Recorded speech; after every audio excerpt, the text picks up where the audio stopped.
Today, I'm talking to Tye Stockton of Live Sotheby's International Realty in Vail, Colorado. He is the #1 individual broker with all of Live Sotheby's International Realty, and he is ranked as a top individual agent in the country by the Wall Street Journal Real Trends. In 1991, Tye decided to trade his financial career as an equity options trader on Wall Street with Bear Stearns in Manhattan for a new life in Vail, a place he had grown to love during his many trips to the Rocky Mountains. He quickly became and has held his position as a top agent in Vail and the country through the best and worst of times, including 9/11 and the Great Recession caused by the Subprime Mortgage Crisis from '07 to '09. We talk about how to gain momentum in uncertain times, preparing for after COVID-19.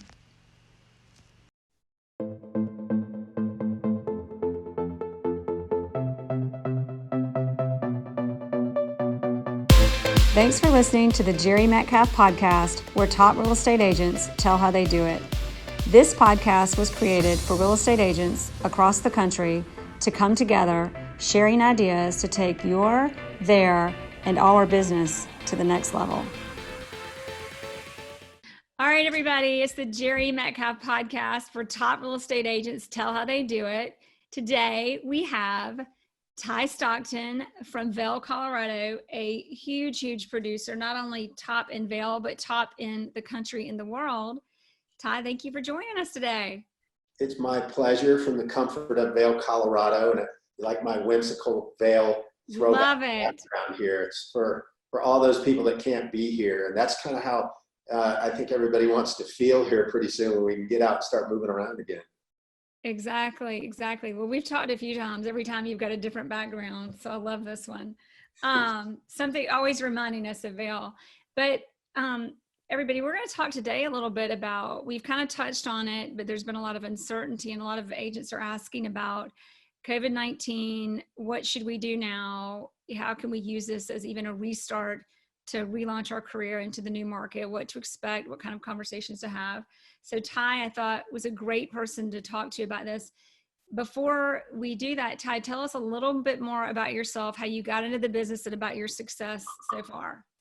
Sure. So quickly, I grew up in Florida, went to Florida State University, moved to New York City. I was a Wall Street guy with Bear Stearns, and I moved to Vail 29 years ago for a lifestyle. And boy, did I make the right move, I think. You know, I have a lot of friends that said they wish they came with me, but it's been a great run for me, both in real estate and meeting my wife and raising my family here. We've really embraced the outdoor nature of things, and, you know, skiing and biking and fly fishing and hikes and things like that. So it's been great. And real estate in Vail has gone pretty much like this during that time. So I've been one of the recipients of a really great long-term real estate market here, and we expect that to continue because this sort of movement to the mountains and these great locations, I think, will be something that we'll see more of in the future. Being that you're like a lot of people that move to Vail or buy second homes in Vail, you can relate to your clients pretty well. Yeah, I think when I made that decision to do that, I had that same mindset that I was maybe looking for a place that I really felt good about raising my family and having a lifestyle that we could stay active, you know, much longer into life, as opposed to, you know, big commutes and crowded cities and things of that nature. And so now you're doing quite well. You've got a team of, do you have 2 or 3 agents working with you on the team? Yeah, I've got two full-time agents, Tom Dunn and Patrick Barrett. And then I have a director of marketing, Barry Weens, who's amazing. And then Brooke Moline is my director of operations. And she's, transaction coordinator, showings, client interaction update. She organizes what I call our whole dashboard. So wow. We've got a great team, and we've worked hard over the years. I think the everybody's been with me anywhere from 3 to 8 years now. So we have great Wow. consistency on our team, and we give ourselves high marks for a work environment. And you've got, so 2 full-time agents, director of marketing, director of operations. And I think you consistently are a top agent doing well over 100 million. I think you guys did around 200 this last year, 200 million. We did 195 million this last year. Okay. I did 35 myself.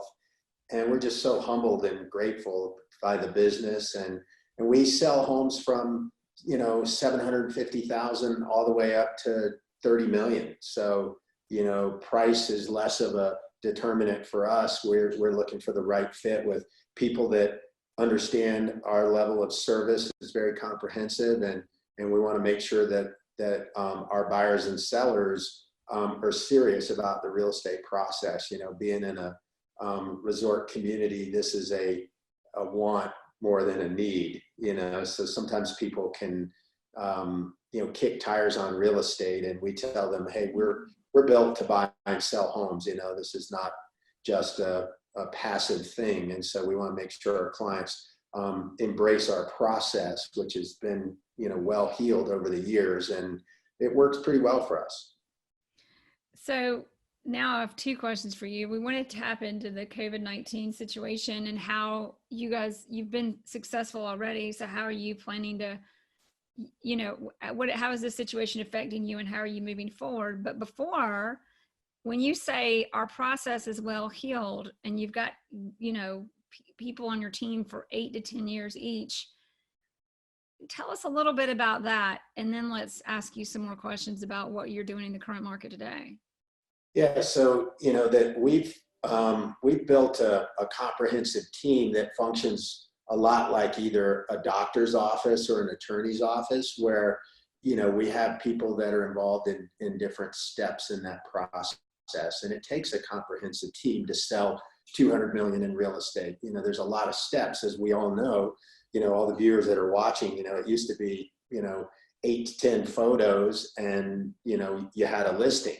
Now people want 30, 40, 50 beautifully produced photographs. They want a really nice virtual tour, and they want video to go on top of that. And then they need all the social media exposure, not to mention digital and print. So this thing has evolved into, we've created all of this stuff for ourselves, but our clients really, they appreciate it. And so, having, again, a director of operations, a director of marketing, and then 3 agents, we like to say we never miss a showing. We don't do electronic lock boxes, which is a little unusual, I suppose, by some people, some broker standards, but we believe that you have to be engaged and present to sell properties. Mm-hmm. And make the houses look great. Make sure the temperature is just right, the fireplace is on, the blinds are up, the lights are on.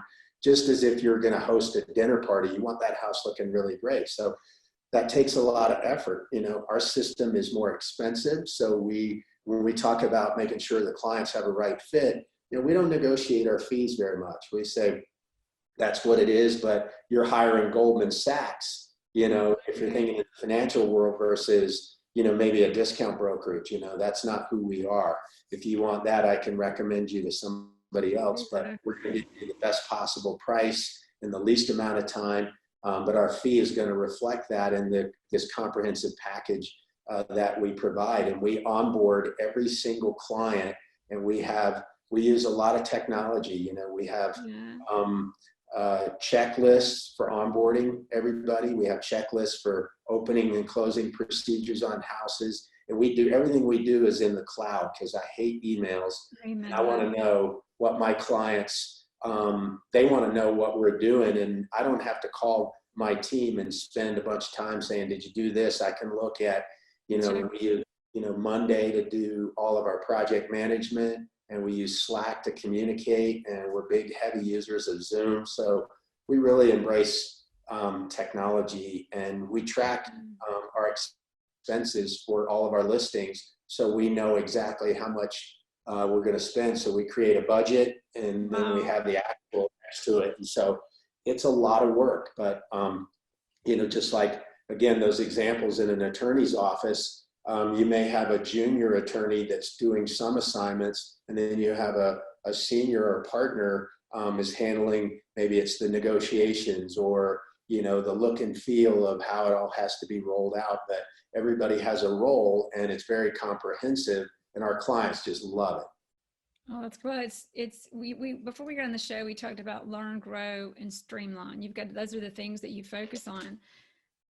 That leads into, you know, you made a great point. You said, you know, the difference between using us is the difference between, you know, if you're going to use Goldman Sachs, you're going to get one return, or if you use another broker, you're going to get another.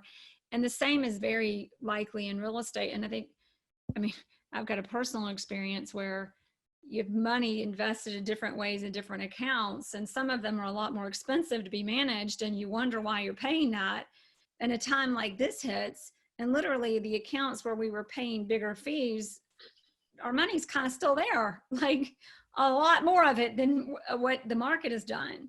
So I think that's also brings us into the relevance of that analogy, your business, what you're doing, what we're doing now. I know I'm in a market where I'm surprised this show is going to come out in a few days, but right now, this time last year, this week last year, we had more closings now and just as many pendings now. In your market, you're a little bit more flatlined. And I think my market will change. We're going to feel the effects. We just are kind of in there. We're not talking about my market today, but in the COVID-19, I think there's all of these things that are relevant in your value offering that, but it's a little bit of a sense of time. What are you doing with this time? How are you communicating with clients? There are a lot of obvious cons, but perhaps there's some pros, and what are those for you? And that's a loaded question. So that's what I'm going to hit on today. You know, Jere, the cons are somewhat obvious. You know, everybody's sort of frozen in time, and there's concern much beyond the real estate question, the economic question, the health question, you know, the socioeconomic element. You know, can we ever get in crowds again? You know, you got everybody that sort of has their head in the sand, that thinks this is no big deal, all the way over to the doomsdayers. And the truth is it's somewhere in between. So, you know, lessons learned in 2008 and 2009, you know, we saw something that impacted our industry, real estate, you know, the Lehman crisis, the subprime market, that whole meltdown really just dried up all the liquidity or sales activity in our business. And so, you know, it hurt real estate brokers in a big way. It hurt property values. You know, this is much more widespread, but, you know, we're talking to, you know, this is brokers talking to brokers, we're advisors. And so,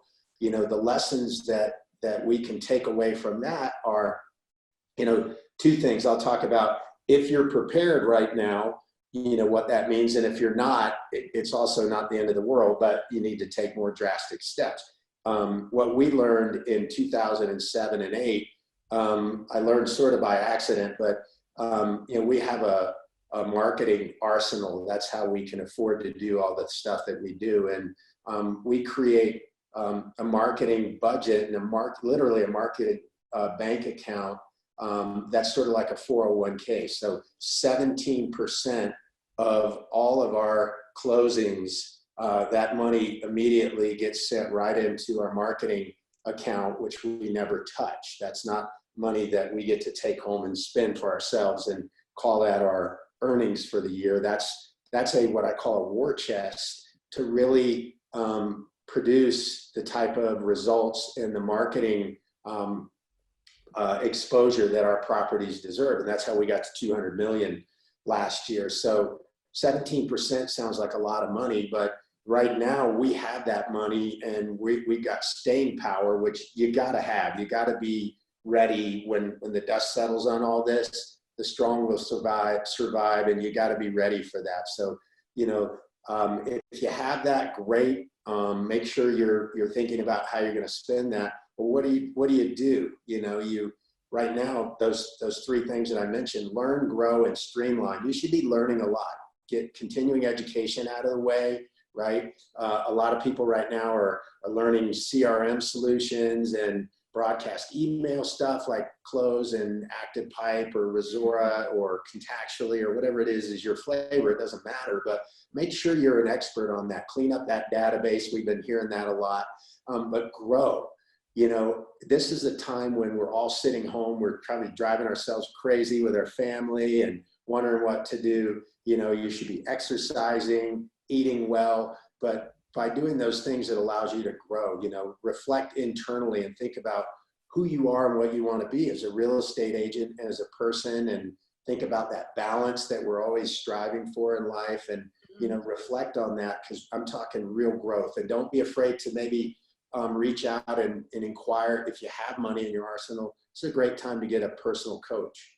And you know, if you got a team, it's a great time to really dissect your team and make sure you know the personalities, because you want to focus on the strengths of those people. I think something important about what you said about, so we're going to go over learn, grow, and streamline. But in learning, learn what you've got, learn your processes. And then I think like something that's coming out, but you're not saying it about growing, is because I think everybody's like, grow. What do you mean grow? Like we're frozen in time. Loans are harder to get. People are scared. We grow.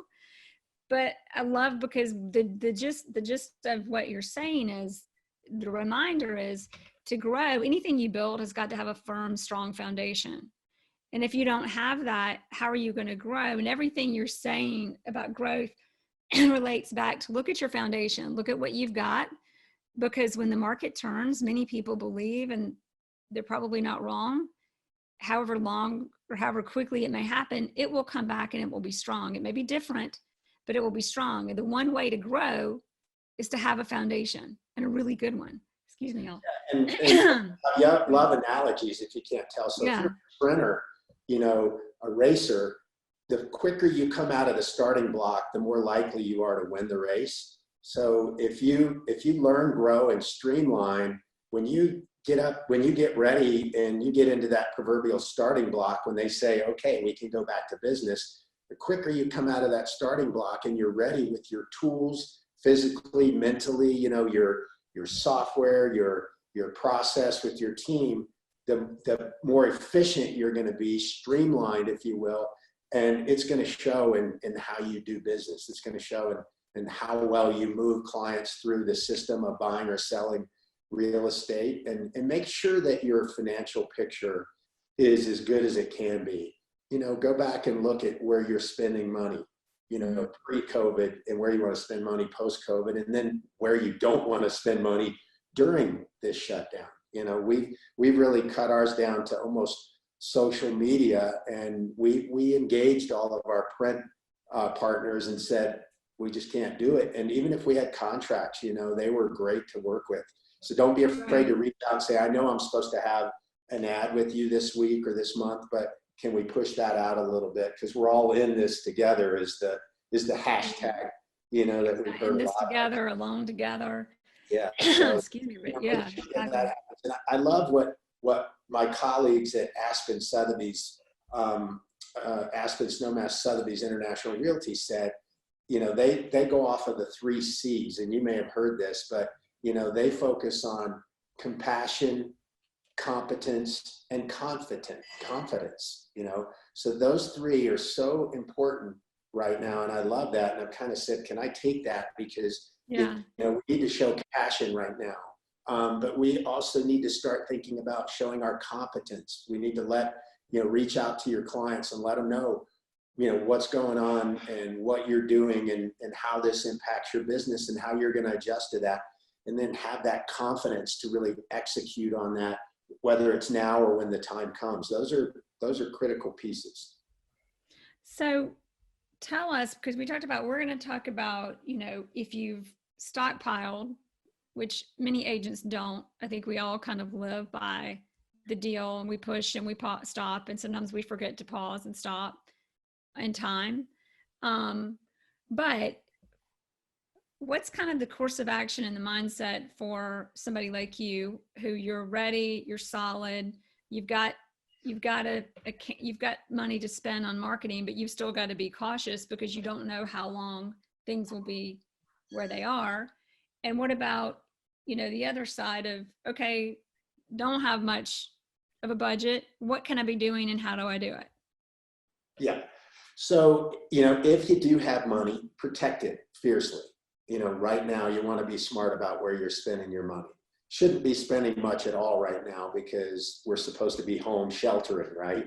But if you're in a market where things are still moving and you have to do some things, make that smart decision. But literally, if you don't have a spreadsheet of some sort or a budget, this is a great time again to grow, how you think about your business. Because a lot of them just say, oh, well, I just, I do what my client tells me to do. So I spend and I promote my properties, but there's a smarter way to do that. And a disciplined budget will help you. It'll guide you to start to figure out where you're spending money. And if you put a certain amount per listing, for example, you'll realize, wow, we're way over on this, or we haven't spent enough. And it'll really give you some clarity. But be prepared when we come out of this. If you are fortunate enough to have a nice war chest of marketing dollars, if you will, that's a great time to really leapfrog ahead. That's what I did in 2009. And I went from a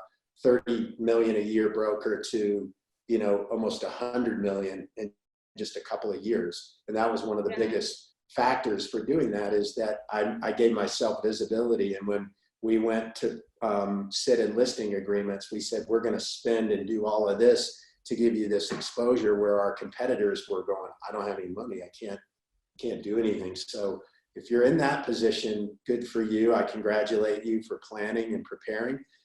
It's not the end of the world if you're not. And I'll tell you why. But it is, your priorities have to be a bit different. If you don't have that proverbial war chest, you don't have a lot of dollars, you really need to look for ways to get bang for your buck. When you can, make sure you're very visible in your community, so people know who you are. Right now, if you can do things to volunteer, so people see that compassion, which is the first of the 3 C's in there, be compassionate. So people see that, they see that you're caring. That will translate to relationships in business. Even though you don't have a lot of marketing dollars, people will say, I love working with this broker because they really care. They're invested in their community. That is a intangible investment or bank account that you have that you can really use for yourself. Yeah. If you're investing in that, you're going to get back from it. So that's a really, really important piece. The second part of those 3 C's, competence, is, right now, get all of your data together, make sure you understand the market, make sure you know how to use tools, financial models, and be organized and have things that you can present to people in a beautiful way that's simple but makes sense, so that you position yourself as an expert in your market. That's really key. We have the time right now, and I think a lot of brokers, not all, but a lot, the good ones don't. The good ones always have competence.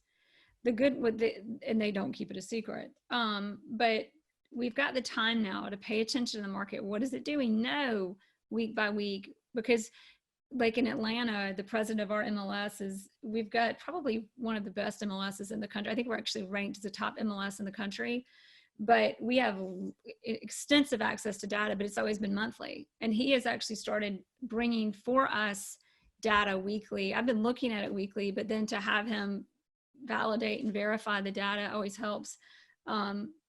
But knowing that and having that information accessible to help clients, some people do need to move right now and help them make that decision. But anyway, so we're talking about, in everything we do, focus on whether we've got the war chest. I love war chest. Why didn't I say it that way? But the war chest or not, either way, you apply the 3 C's. You apply compassion, you apply competence, and then with confidence. And give us a little bit more about confidence. So confidence really comes from all the things we've mentioned. If you're knowledgeable, that you've been learning and you've grown both as an individual and really looking at yourself under a microscope right now. One of the things that I'm personally working on is my client database has gotten so big, it's hard to make those clients feel like they're mutually exclusive. So how can we do that? What tricks can we do? I think you've heard me say in the past that the old sales 101, you got to talk to 5 clients a day. And I try to talk to 2 to 5 real estate brokers from across the country. But, and then that continuing education, get all that stuff done, because, they made quite a few changes to, the listing agreement this year. We're seeing some changes there. The NAR and the real estate commissions, they're focused a little bit more on transaction brokerage, and some of the mistakes that brokers have made there. So make sure excuse me, how all that works.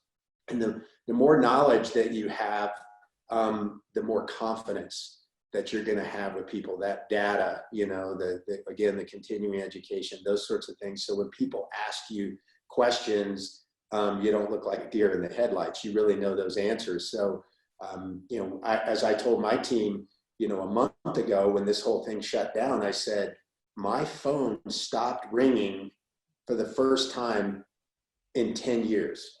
Okay. Yeah. Since back the whole subprime market, it actually feels good to be able to step back and say, let's go back and review that list of things that we said we wanted to improve and fix, but we've been too busy to do so. So now this is the time.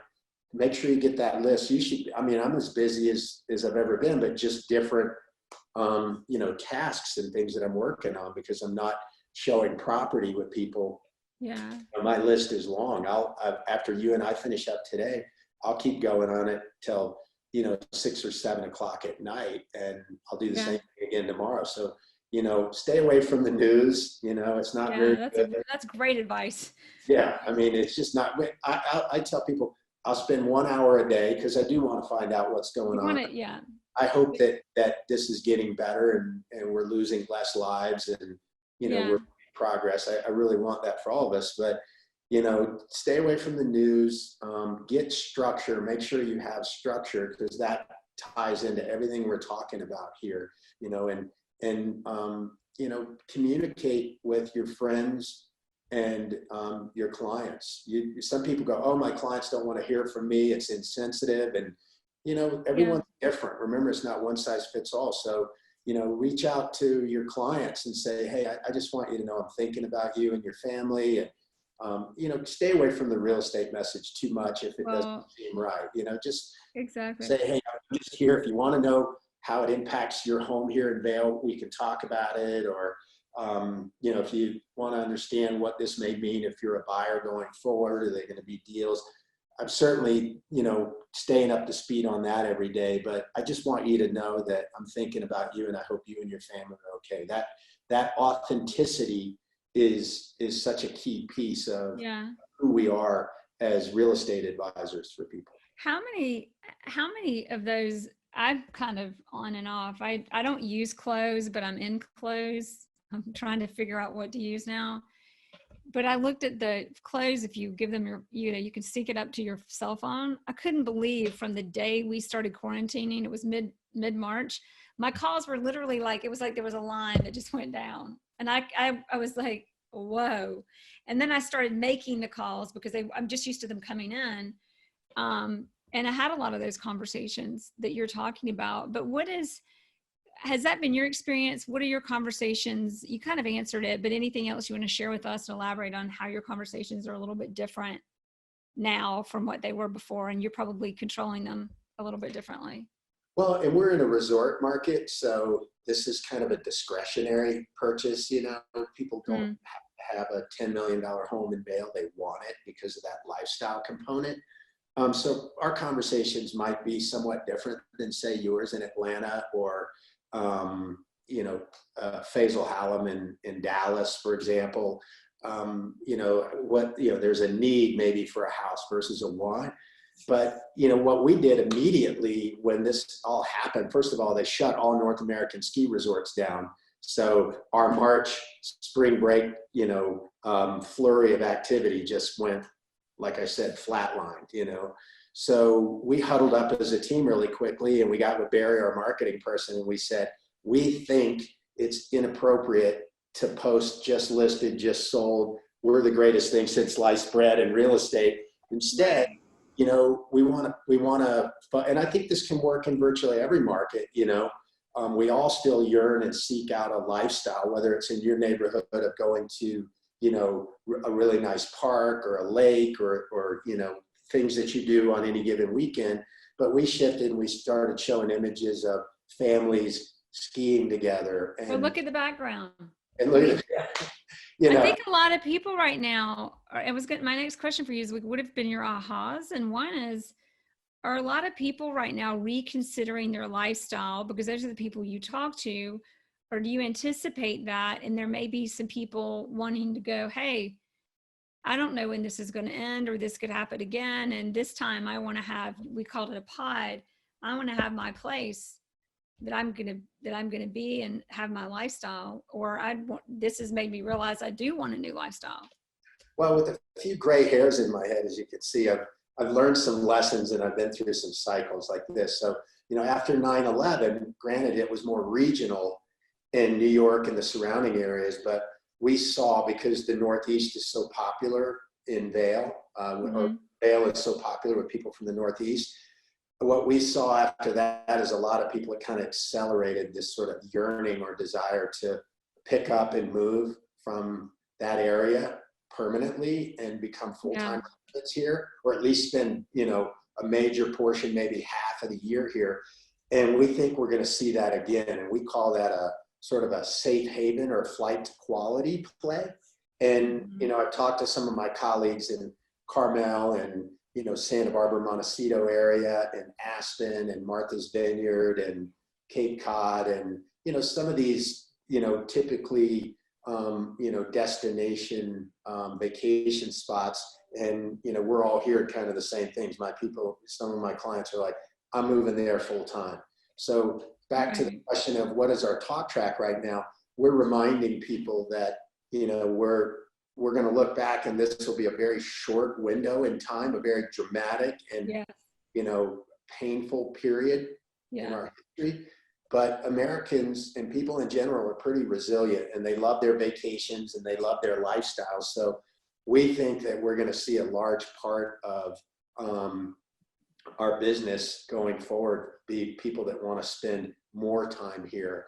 And we're going to see that actually be an uptick in our business. And you know, I love how you call it flight to quality. Like, Atlanta's not quality? What do you mean quality? I'm kidding. Listen, let's be clear. Most of the places in our viewers that are watching and listening in are in quality places, which is nice. I mean, well, but look at your lifestyle and your view, and look at mine. I'm in the basement. Well, you know, from my Wall Street days, I do take some of these terms that mean something. But it's true. That's the mindset of someone who does that.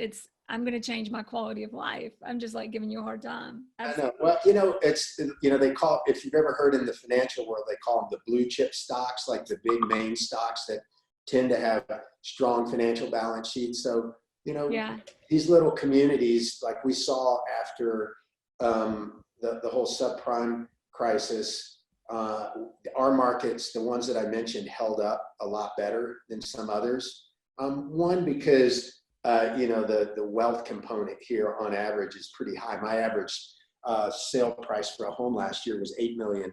So, you know, it's a much bigger number, and our people tend to have more staying power, so they don't need to discount their properties as much. But, you know, people in the financial world understand, you know, blue chip or flight to quality or safe haven. Those are terms that they cling onto for their clients at times like this. They're trying to find places to go. Which makes it a great analogy. Yeah. What has been your biggest, I'm sure every, you know, recession kind of gives you a big lesson and a big aha about our market, about our industry, about your team, about your business. What do you think it has been this round so far going through this COVID-19 situation? You mean, so my aha moment, what have you just learned? What is so far? I mean, you're going to come out of this having, I think we'll all come out being a little bit or a lot different. I definitely see it's changing me, my team, our relationship actually for the better. But what have you learned about your business and your team, or what has been just an aha about this whole situation? Yeah, it's really a great question. And I think it's very fluid. I think we're still all going through that. For me personally, I actually have enjoyed the fact that my world started spinning a lot slower. It gave me a chance to sort of, reflect. I've been so blessed in this business in the last 10 years. For me, my growth rate has been almost parabolic. It's just been like this. And I'm humbled by that, but I've also at times been overwhelmed by it. And I think that we do that to ourselves in some respects. Yeah. But my aha moment is that I have the best real estate team that anyone could hope for. And they want to help. They want to help me, and we want to help each other. And we've been doing a lot of that, coaching and personal growth with each other, and making time to do that, both with your family and with your real estate team, is going to pay huge dividends. And it just was a great reminder for me that they're there to want to help me when I'm feeling overwhelmed. And, I want to do the same for them. And I do think that when we come out of this, we'll have a richer appreciation for that. Yeah. And that'll translate in our personal lives and our business lives and how we interact with our clients. At least that is my hope. And, getting back to more basic things is something that we can choose to do even when our world starts spinning faster again. We don't have to go at that pace. We let ourselves get that way. It's the big one for me, really, is I look at things and think there's a lot still happening without me running around like the sky is falling. And it goes back to all this stuff we're working on. I look at everything that we're doing for our business is no different than, I'm lucky I have a home gym in the house here, going down and taking care of yourself, your physical component, and your eating and health, all those things that you're working on by learning, growing, and streamlining, are going to make you more efficient. So when we come out of this, hopefully you can, like I tell my team, I want to maintain the level of business and even grow, but I want to make sure that we all have a better quality of life than we even had before, because we should appreciate that given what we're all going through now. Absolutely. So one thing that you just shared, and it was one of those like undercurrents of like growing is building a foundation, was we're still connecting with technology. I mean, look at how much you've connected with your clients, with yourself and your team, and yet we can't even hang out. And I think I want to tap a little bit on one last thing to that topic and then ask our final three questions. But on that, how do you think, from staying so connected, yet we can't even be together and be in crowds and be in rooms together right now, how do you think that's going to affect us moving forward in this business? Well, I think in the short term, in general. And I think it's going to affect us immensely in the short term. I think, people are going to be very nervous about, we're going to see another spike in outbreaks and things like that. So, I think it'll be a slower, climb out of this, particularly depending on where you are. If you're in New York City, they've gotten hit very hard. And I feel for those people. And, that's where my wife grew up, and that's where I moved here from. So, we've got a soft place in our heart for New York. So I think it's going to be a tough road in some respects for them. I think the more wide open areas that you're in, like we are, I think people are actually going to want to come here a little faster so they can get away from this. But I think again, the human spirit is that we have short memories. We want to be happy. We want to do those things. We love travel. We love going out and, going to concerts and movies and things of that nature. But I do think people will be much more cautious about that in the near term. But long term, we'll be great. Especially I think Americans, we love our things, and we love our lifestyles and our going and doing and stuff. So we'll bounce back. I have every confidence that that'll happen. And I've told a couple of my friends in key vacation locations, I said, sign me up. I'll wipe myself down. I'll do all that. I'm getting on an airplane and I'm going to, Turks and Caicos or wherever that is that yearn to go to, and I will make that happen. So. Oh, that's awesome. Well, I think we'll all say, I wish I'd invested in Zoom sooner. If I didn't, and we're going to be on that a lot. I'd like Zoom was just for the podcast before. Now it's for everything. There are a lot of efficiencies that have come out of this. Final three, unless there's anything else you want to add. You know, you mentioned briefly technology, and you just talked about Zoom. I would recommend, this is where I've found my sort of holy grail with technology, is use it to help you improve how you do business with and for your clients. Mm-hmm. Don't use it as a way to automate yourself to broadcast to all of your clients, because, you know, if you're very personable, which most of us are in this business, that is the great equalizer. Why would you do that? You know, if you can meet with them in person when we can again, or now if you can have a phone call or use technology like Zoom to do just this with the client. You can do presentations off your screen and show them what's going on. Like we've shown some people recently how to navigate our website. You know, they go, look here, because they're not as tech savvy. But my recommendation is, like all the tools I mentioned, like Monday and Slack and Zoom and, you know, all the stuff that we do for scheduling and whatnot is more intended for us internally to use to stay organized for ourselves. But don't let that replace your what I call high touch point with your clients. Because if you have a God-given talent of interacting with people like you do, Jere, you want to be there. You want to be engaged with them. They want to hear from you, not virtually. They want to hear your voice, or they want to see you in person when that time comes. Well, it's really important.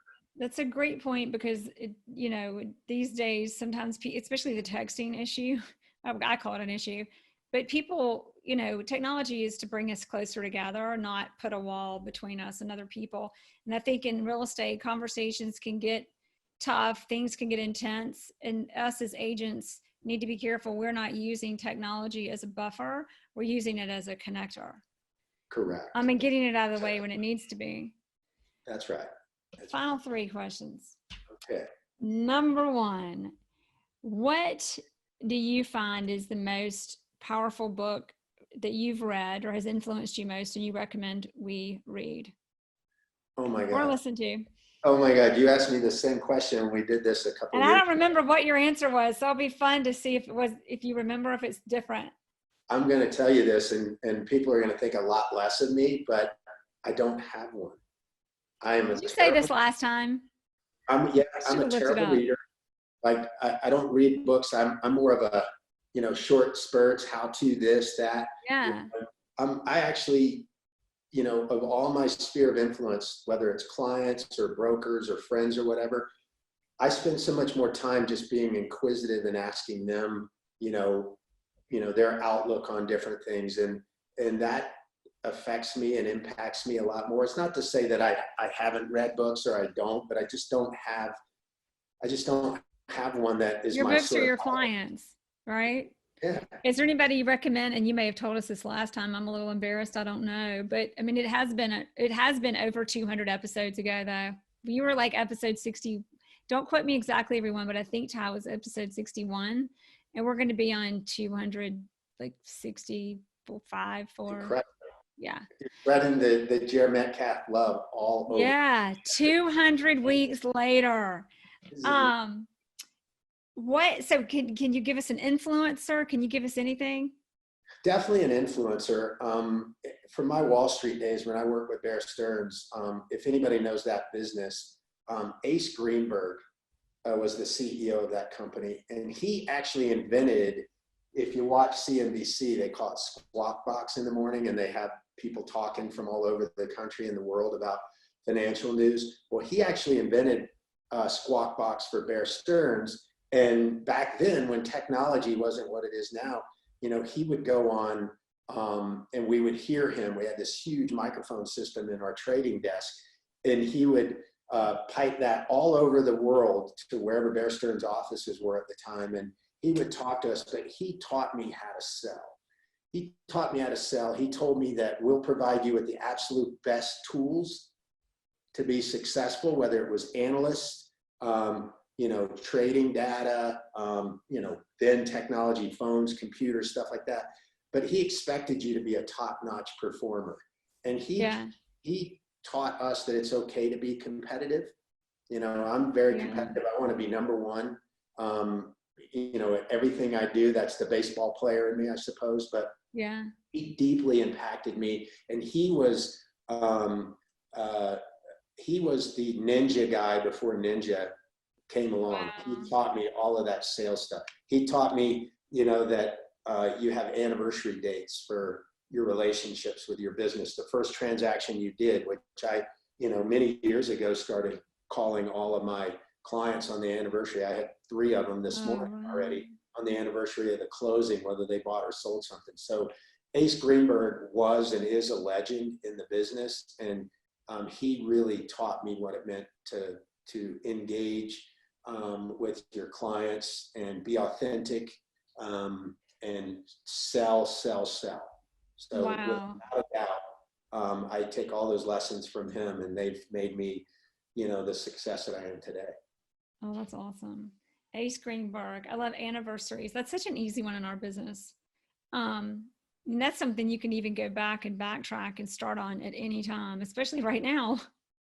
Well, we're closed. Speaking of which, in the CRM closed, I used to put them in my calendar for my Outlook, but now there's a place in there, and you put the anniversary, and then there's even a place to put in there so you can remind yourself to do a property valuation, if you will, for that client. So it pops up, and it gives me a chance to call them, send follow-up information, and it's real powerful. Wow. All right. What's your most powerful tool that you just couldn't do without? And it doesn't have to be technology. It could be the anniversary calls. It could be reading, which we know it's not. It could be a certain way that you bring people together over and over. Whatever it is that's most impacted your business. As my wife would say, my God-given talent is interacting with people. My tool is that I love people. This time is a little tough for me, having to do it all over the screen, but my most powerful tool is definitely my desire every day to get up and be extremely fascinated with people, and wanting to meet them. And when in our market, when I meet someone, a lot of times they're only here for a week, which means I have to meet them, gain their trust, show them property, narrow the scope, and get them to make an offer. Those 5 things, sometimes I have to do it in 48 hours, So give us those 5 things one more time. Everybody's going to want that. Meet them. Yeah. So, you meet them, you gain their trust, right? You show them property, you get them to focus, and you get them to make an offer. Those things are so key because we don't have a lot of time. And the interesting part is that when you're very authentic about doing that, which I'm told that I am, I want people to genuinely have a really positive outcome. When all those things happen, you know what they really want from us, whether it's in your market or mine? If they trust you as an agent, no different than a doctor or a lawyer, like I've mentioned before, if they really trust you, maybe you're their financial advisor, your family office. But once you have that level of trust, when it comes time, and we've all been there, where we've narrowed the scope, maybe down to 2 or 3 homes, you know what they're looking for? And this may sound a little odd. They want your permission to buy one of those houses. If they trust you, they don't want you to go, I mean, of course, if it's not a good fit, they want you to say, there's none here that's a good fit. But when there really is, and you're a good listener, you go, this is the one that you liked for all these reasons. You literally leaned into this house when we walked into it, and you couldn't wait to go to this room and that room and the outdoor space. That is your home. That's the one that's calling you. That permission is so powerful when you cover those steps that I mentioned, that, and I tell people sometimes there's a really good chance I'm going to know the house that you want before you do. So true. How many of us do know it? And they're looking for someone to trust more than anything. I think the wealthier the client, the more influential the client, the more sacred they hold their trust with themselves, as they should. And the more valuable that trust is. And they're looking not for an agent to script them, not for an agent. You need to know your stuff, but they need to trust you and know that they can trust you. If you, I say this, to give myself a joke or a laugh, is that, if you go to the doctor and you say, gosh, I'm having this pain in my lower abdomen here, and the doctor, he diagnoses it and he says, you're having an appendicitis. We need to do an appendectomy. And if you don't trust him, you go, yeah, I know that, but cut my arm off, right? It's like, right. When they say that that's your condition and you trust them, you let them literally perform surgery on you. Yeah. Talk about vulnerable. When you get a good attorney, you get the best attorney and they do what they need to do to solve your problem, right? And if you're going to invest money, you get the best people you can. So why should a real estate broker be any different? When you have one, and we get made a mockery of sometimes in this business that we're lazy and we don't know our work and we're overpaid. That's because you're not doing a good job. You have to do a good job.